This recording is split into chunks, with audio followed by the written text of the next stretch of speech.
To all North Pole City Elves, those in Santa's Village, in the lower 48, and all around the world, this is your weekly update for the week of May 30th, 2022. I'm your host, Walter Mistletoe Livingstone. And I'm your co-host, Becky Marshmallow Livingstone. Let's go to press.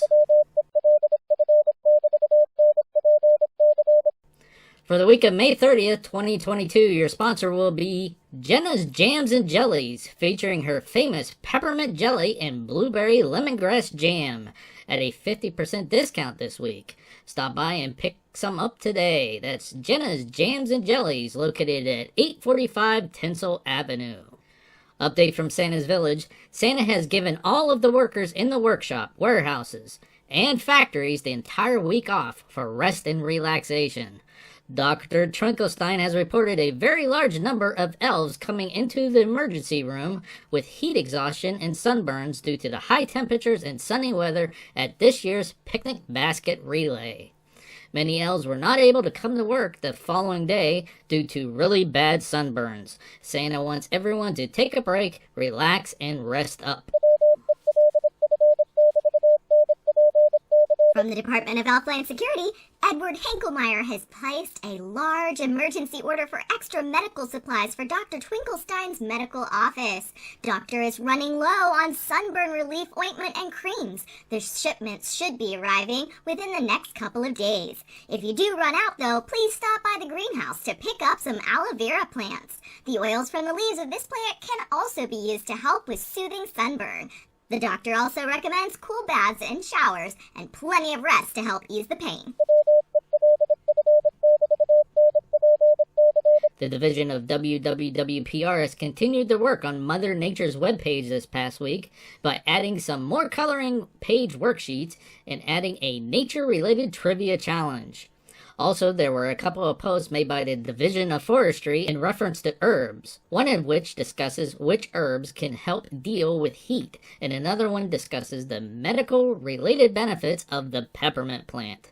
We highly recommend that you check out these posts when you get a chance. For the North Pole City weather update, temperatures will begin to drop again this week as cooler air will start to move back into the North Pole City. Woohoo! It's been such a warm one this week. Well, we're expecting some snow in the forecast for Friday afternoon and moving into Sunday morning. Please make sure you're prepared for those colder temperatures that we know we love so much. The WELF NPC North Pole City radio station is now considering that the rollover for the weekly shows take place on Tuesday evenings instead of the weekends. With the news broadcast and a Peppermint Post being posted on Monday evenings, it will be more conducive to the station to roll over the programming into the new week starting on Tuesdays. For this week in Elf history, we're moving all the way back to June 2nd, 1935. This was when Babe Ruth, one of the greatest players in baseball history, ended his major league playing career after 22 seasons, 10 World Series, and 714 home runs. The following year, Ruth, a larger-than-life figure whose name became synonymous with baseball, was one of the first 5 players inducted into the Sports Hall of Fame. George Herman Ruth was born on February 6th of 1895 into a poor family in Baltimore. As a child, he was sent to St. Mary's Industrial School for Boys, a school run by Roman Catholic brothers, where he learned to play baseball and was a standout athlete. At 19, Ruth was signed by the Baltimore Orioles. Ruth's fellow teammates and the media began referring to him as team owner Jack Dunn's newest babe, a nickname that stuck. Ruth would later acquire other nicknames, including the Sultan of Swat and the Bambino. Ruth made his major league debut as a left-handed pitcher with the Red Sox in July of 1914 and pitched 89 winning games for the team before 1920, when he was traded to the New York Yankees. After Ruth left Boston, in what became known as the Curse of the Bambino, the Red Sox didn't win another World Series until 2004.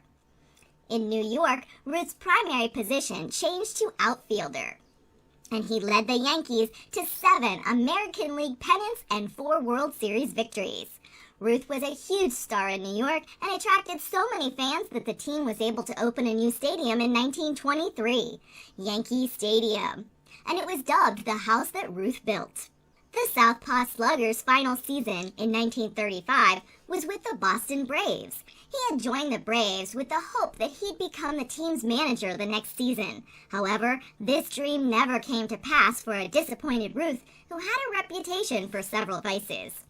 Many of the records Ruth set remained in place for decades. Ruth's record of 60 home runs in a single season, 1927, of 154 games, wasn't beaten until 1961, when Roger Maris knocked out 61 homers in an extended season of 162 games. His career home run record stood until 1974, when it was broken by Hank Aaron. The Sultan of Swat's career slugging percentage, the total number of bases a player records per at-bat, not including walks and hit-by pitches, of 690, remains the highest in Major League history. Babe Ruth was part of the inaugural National Baseball Hall of Fame class of 1936. He was one of the first 5 players to be inducted into that Hall of Fame ever. Ruth died of throat cancer at age 53 on August 16th of 1948 in New York City. His body lay in state in Yankee Stadium for 2 days and was visited by over 100,000 fans.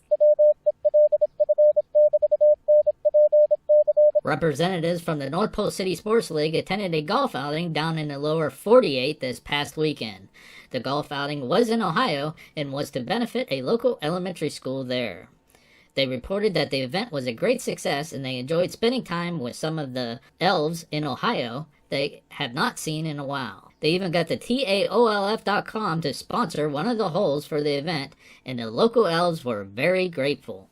You know, maybe we should think about putting some of these, sports into the reindeer games. You know, that are asking about changes. What do you think? Baseball? Golf? I don't know. What do you think, Walter? I don't know. Might be a good idea. In community events this week, May 30th is Water a Flower Day. Water a Flower Day brings special attention to flowers and the many ways they benefit us. Everett Green, the supervisor of the Division of Forestry, wishes to remind everyone to water their flowers, and the flowers are not just aesthetic props. Flowers are associated with reduced depression and anxiety and better mental health in those who take care of flowers. They are also used in the creation of medicines, so stop by the greenhouses this week to take a tour of the greenhouse and pick up a free peppermint plant. After the events of last week, everyone needs a peppermint plant around. Peppermint is known for lowering body's temperatures and cooling tissues, as well as encouraging perspiration, which is the body's natural air conditioning. It's also useful in digestive issues too, so it truly is a wonder plant. WELF NPC North Pole City Radio would like to wish a very happy 550th birthday to Archie Steamer Cumberbatch.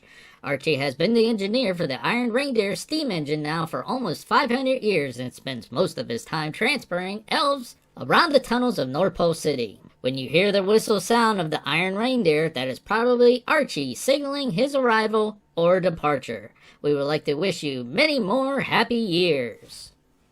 This is Walter Mistletoe Livingstone And Becky Marshmallow Livingstone. with a reminder, the best way to predict the future is to create it. Have a good evening and be sure to tune in next week for another WELF NPC North Pole Radio News Update.